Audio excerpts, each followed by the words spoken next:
Baik, perkenalkan nama saya Ivona Rosario Manu.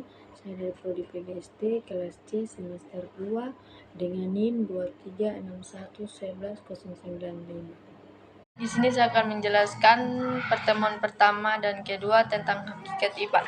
Di sini poin yang akan saya bahas. Yang pertama itu hakikat IPA, yang kedua pengertian pembelajaran IPA di SD, yang ketiga alasan IPA diajarkan di SD.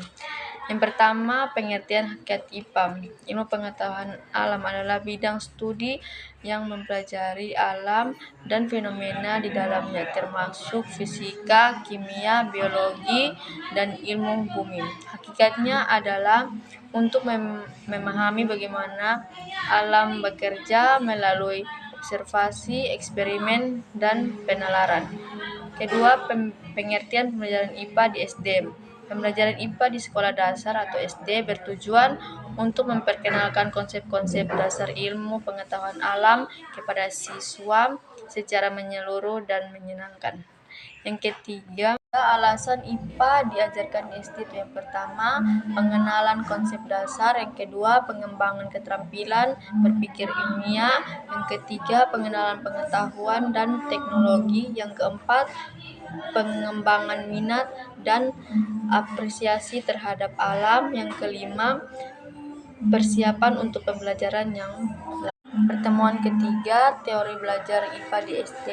Di sini saya akan menjelaskan 3 poin penting. Yang pertama, teori belajar biasa dan penerapannya dalam pembelajaran IPA di SD. Yang kedua, teori belajar Brunner dan penerapannya dalam pembelajaran IPA SD.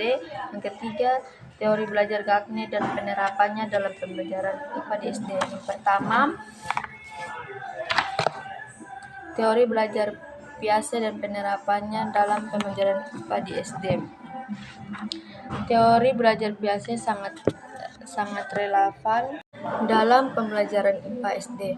Konsep utamanya seperti konstruksi pengetahuan dan tahap perkembangan kognitif dapat membantu guru merancang pengalaman pembelajaran yang sesuai dengan tingkat pemahaman anak. Misalnya, guru dapat merancang aktivitas eksperimen sederhana yang memungkinkan anak untuk mengamati, menalar, dan mengkonstruksi pengetahuan mereka sendiri tentang fenomena alam. Yang kedua, teori belajar Brunner dan penerapannya dalam pembelajaran IPA SD. Teori belajar Brunner terutama konsep pembelajaran melalui diskoferensi dan scaffolding dapat diaplikasikan dalam pembelajaran IPA SD. Guru dapat merancang situs di mana anak-anak diberi kesempatan untuk menemukan konsep-konsep melalui proses eksplorasi dan percobaan sendiri. Tiga, teori belajar Gagne dan penerapannya dalam pembelajaran IPA di SD. Teori belajar Gagne menekankan pentingnya pembelajaran berjenjang dan penggunaan langkah-langkah terstruktur untuk mencapai tujuan pembelajaran. Dalam konteks pembelajaran IPA SD, guru dapat menerapkan pembelajaran yang terstruktur dimulai dari konsep dasar hingga konsep yang lebih kompleks. Misalnya, guru dapat menggunakan langkah-langkah sistematis untuk mengajarkan proses ilmiah seperti pengamatan, perumusan, hipotesis, dan penarikan kesimpulan. Baik, di sini saya akan menjelaskan pertemuan 4 dan 5 tentang taksonomi Bloom. Poin yang pertama yang saya akan bahas adalah ranah kognitif. Yang pertama, mengacu pada area atau domain pikiran, pemikiran, dan proses kognitif manusia seperti pemecahan masalah, pengambilan keputusan, dan pengolahan informasi. Ini melibatkan aspek-aspek resepsi, ingatan, pemecahan masalah, bahasa, dan penalaran. Yang kedua, ranah psikomotor, merujuk pada domain atau area keterampilan fisik dan gerak atau tubuh, serta kemampuan untuk mengkoordinasikan dan mengembalikan gerakan secara efektif. Ini mencakup aktivitas seperti olahraga, seni pertunjukan. Ketiga, ranah afektif adalah domain atau area yang melibatkan emosi, sikap, dan nilai-nilai. Ini mencakup aspek-aspek seperti perasaan, modifikasi empati, sikap terhadap belajar, dan nilai-nilai belajar dan nilai-nilai personal. Baik, di sini saya akan menjelaskan pertemuan 6 tentang pembelajaran abad 21. Di sini ada 3 poin penting yang saya akan bahas. Yang pertama, konsep pembelajaran abad 21, karakteristik guru abad 21, dan model pembelajaran. Yang pertama, konsep pembelajaran abad 21 merujuk pada pendekatan pendidikan yang sesuai dengan tuntutan dan realitas zaman ini, yang seringkali diidentifikasi dengan era digital, globalisasi, dan perubahan cepat.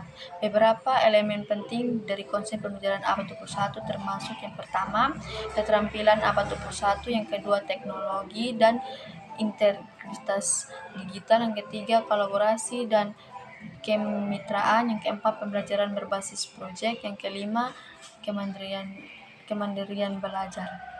Yang kedua, model pembelajaran. Beberapa model pembelajaran abad 21 yang diterapkan dalam pendidikan. Yang pertama, pembelajaran berbasis proyek. Yang kedua, pembelajaran terpadu. Yang ketiga, pembelajaran berbasis masalah. Yang keempat, pembelajaran kolaboratif.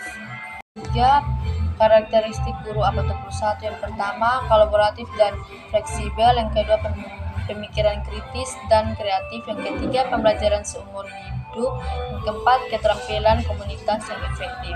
Ini saya akan menjelaskan pertemuan 7 tentang kompetensi guru abad 21.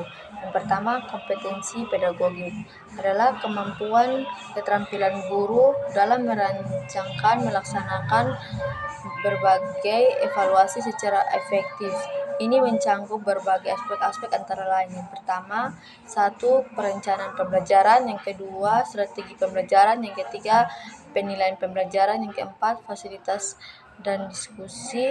Yang kelima, penggunaan sumber belajar. Yang kedua, kompetensi sosial, kemampuan guru untuk berinteraksi dan berkolaborasi dengan berbagai pihak terkait dalam lingkungan pendidikan, termasuk siswa, rekan guru, staf sekolah, dan orang tua.